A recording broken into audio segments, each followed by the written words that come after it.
Assalamualaikum warahmatullahi wabarakatuh. Perkenalkan, saya Ibu Diah Dwi Rahayu. Saya biasa dipanggil dengan Ayu. Saya tinggal di Jogja. Saya ibu dari 2 orang anak, laki-laki dan perempuan.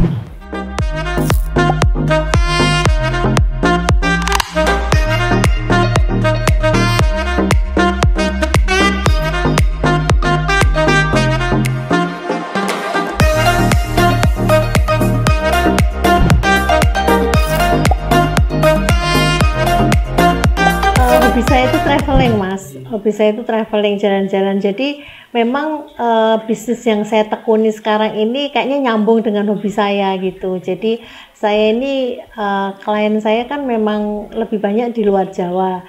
Jadi saya kalau kerja tuh nggak kerasa kerja, jadi kayak liburan kayak gitu karena muter-muter kemana-mana gitu. Jadi ya nyambung dengan bisnis saya gitu karena saya sering senang pergi gitu. Sebenarnya sih kalau dibilang cita-cita itu saya itu menginginkan bahwa kita sebagai seorang wanita ya itu harus kodrat sebagai seorang wanita tuh harus bisa mengurus anak-anak, terus mengurus suami.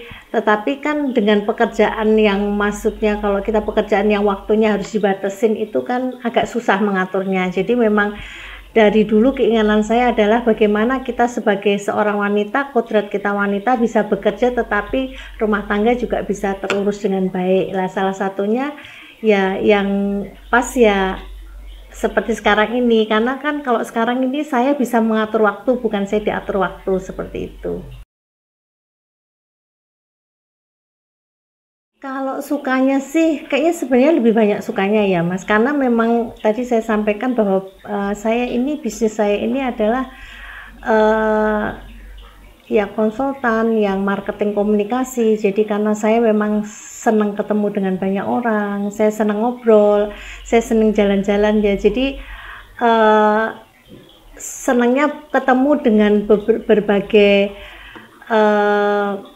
budaya-budaya di Indonesia yang waktu itu saya tidak pernah bermimpi saya bisa sampai di Papua, saya bisa sampai di Aceh, Lok Sumawe segala macam. Jadi sekarang ini sukanya senang ketemu dengan banyak orang yang berbagai macam karakter. Walaupun kita memang sama-sama orang Indonesia, tapi kan karakter daerah masing-masing itu yang membuat saya senang.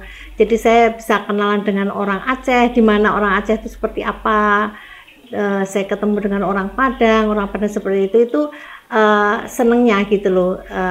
Kalau masalah bisnis jalannya kan mengikutin seperti itu.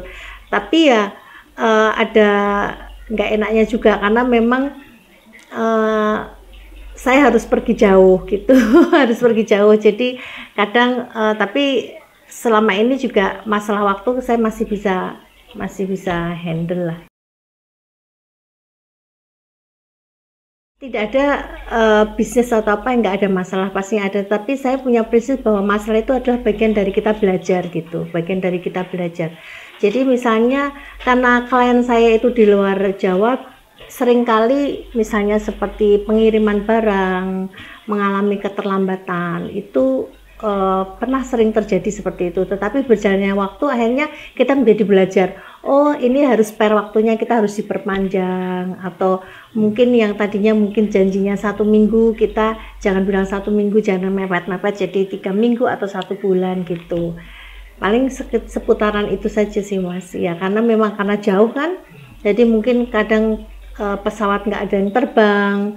Terus kan pernah kita ada kirim ke daerah Riau, tapi dia lebih dekat lewat Kalimantan Barat, namanya lupa tuh. Nah, itu juga penerbangan ke sana cuma 1 minggu ada sekali, seperti itu juga menjadi hambatan buat kita. Tetapi berjalannya waktu kita akhirnya jadi belajar dan akhirnya kita bisa ada siasatnya seperti itu. Produk-produk kami itu bisa melibatkan masyarakat sekitar.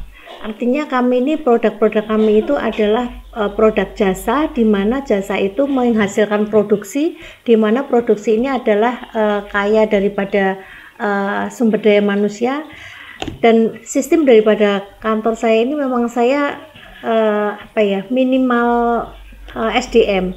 Jadi kalau pada saat dibutuhkan kami melibatkan masyarakat sekitar sini untuk membantu memproduksi pesanan-pesanan dari klien seperti itu. Jadi memang berdampak terhadap masyarakat di sekitar sini.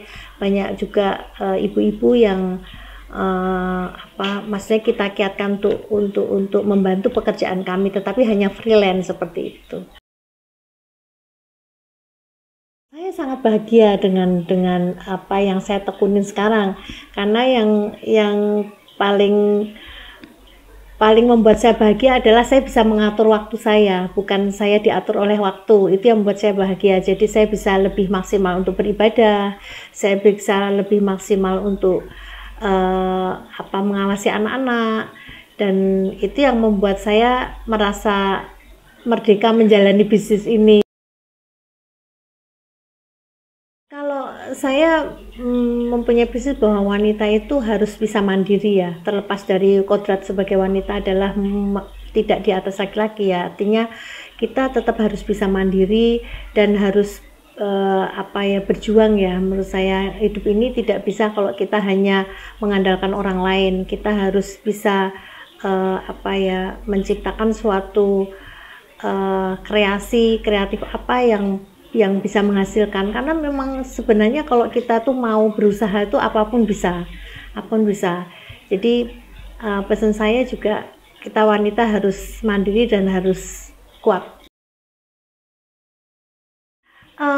Awalnya tuh saya yang kenal tuh dengan tasnya ya, dengan bahan yang saya pakai. Memang saya beberapa kali memang pakai tas, dan saya juga pakai beberapa kali untuk souvenir, dan saya sendiri secara pribadi puas dengan pekerjaan handmade-nya itu bagus sekali gitu. Jadi dengan tidak kalah dengan merek-merek yang terkenal di luar itu, tidak kalah, dan saya bangga memakai produk Alra itu. Saya bangga sekali karena klien-klien saya yang saya kasih gift itu mereka juga merasa senang, ternyata ini bagus sekali, ternyata di Jogja ada produk seperti ini, bahkan mereka minta suatu saat kalau kesini minta diajak ke sana.